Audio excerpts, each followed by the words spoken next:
Ag high school इथे 5वी व 8वीच्या विद्यार्थ्यांची शिष्यवृत्ती परीक्षा सुरळीत.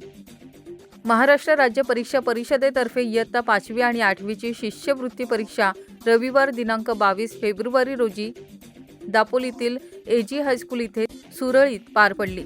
खासगी, अनुदानित, विनाअनुदानित तसंच जिल्हा परिषद शाळांतील बहुसंख्य विद्यार्थ्यांनी ही परीक्षा दिली. मराठी, इंग्लिश, हिंदी व उर्दू या 4 माध्यमातून परीक्षा घेण्यात आली होती.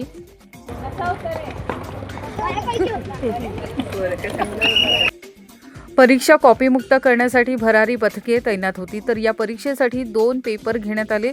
पहिला पेपर भाषा व गणित सकाळी 11 ते 12:30 या वेळेत झाला व दुसरा पेपर तृतीय भाषा व बुद्धिमत्ता चाचणीचा पेपर होता.